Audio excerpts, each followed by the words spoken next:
et bienvenue sur Ignition Lovers. Je suis Olivier de 2GI Technologies et dans 5 minutes on aura installé Ignition.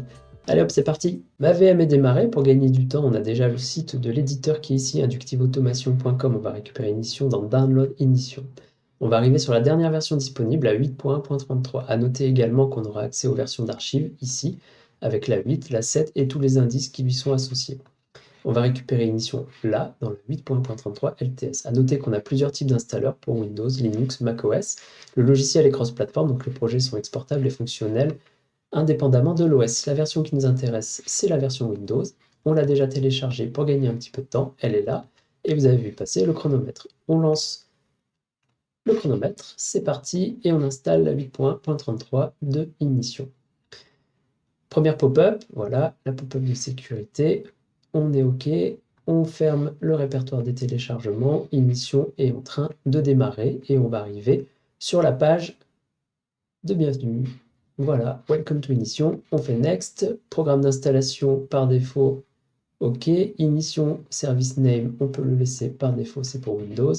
Deux options pour les modules, soit typique globalement l'ensemble des modules standards d'Ignition pour la visualisation, les communications, soit custom pour n'en sélectionner que quelques-uns. Évidemment, a posteriori, dans la page de configuration de la gateway, on pourra rajouter tous les modules qu'on voudra. On garde typique pour notre install, c'est parti. Ignition est en train d'installer tous les éléments dont on a besoin. À la différence de certains autres logiciels de supervision, on notera qu'il n'y a pas de pack, de patch, de service pack, que ce soit sur l'OS ou sur Ignition. La distribution est complète et packagée par Inductive Automation. On termine donc l'installation, il n'y en a plus pour très longtemps. Et on va arriver donc sur la page de demande de démarrage d'Ignition. Voilà, Start Ignition Now, c'est OK, on fait Finish. Au premier démarrage de la gateway, on va arriver donc sur la page de commissioning qui va nous demander de sélectionner quelle version d'Ignition on veut installer. Aujourd'hui, il y en a trois, soit la version Maker qui est une édition personnelle, soit la version Edge qui est une version un petit peu différente, on pourra y revenir dans une autre vidéo, soit la version standard. Les Software License Agreement d'Inductive Automation, on les a lus et on est d'accord avec eux. On a donc la possibilité de cliquer sur ce bouton et de faire Next. On va créer notre premier utilisateur, qui est donc un administrateur, on va l'appeler admin. Le mot de passe, il est très faible pour la démonstration. Évidemment, attention à l'entropie des mots de passe et attention à la cybersécurité. Aujourd'hui, c'est un gros sujet. On fait Next. Les ports par défaut, on peut les laisser comme ça. 80-88, c'est le port qui nous permettra de nous connecter sur la page de configuration de la gateway.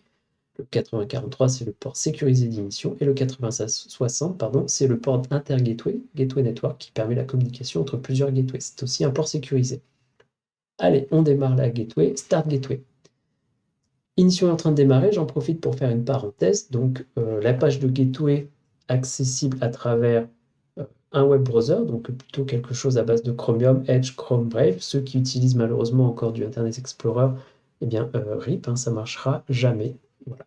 C'était la parenthèse. Autre point, localhost 2.88, donc c'est le port de communication qui permettra d'arriver sur la page de configuration de la gateway. Encore quelques secondes et la gateway aura terminé de préparer son démarrage. Voilà, gateway started et on est bien redirigé sur la page de la gateway. Premier démarrage, on nous demande aussi donc si on veut activer le Quick Start. Le Quick Start, c'est en gros des applications de démo, déjà des communications avec des devices simulators, des tags et autres. Comme on est des grands, on va faire non et on va démarrer from scratch. Une petite info sur le trial mode, donc elle est partie pour 2 heures. Dans 2 heures, on aura un bouton ici qui nous permettra de resetter le trial mode. Le trial mode ne va impacter que les modules d'ignition qui sont installés dans la gateway. Si vous êtes en train de faire des opérations de designer, de conception dans le designer, vous ne serez pas impacté par le trial mode. Et toutes les 2 heures, de toute façon, on peut redémarrer. Status, login, on va utiliser notre nouvel utilisateur de type administrateur pour se connecter à la gateway. Voilà, on arrive sur la page des statuts, on voit qu'on est en version 8.1.33, la licence est en trial évidemment, l'uptime depuis 2 minutes, et les premières infos sur les connexions et l'état de notre hôte.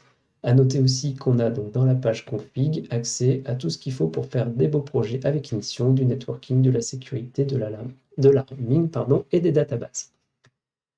Voilà, on a terminé d'installer Ignition en à peu près 4 minutes, ce qui est plutôt pas mal. Merci d'avoir regardé cette vidéo.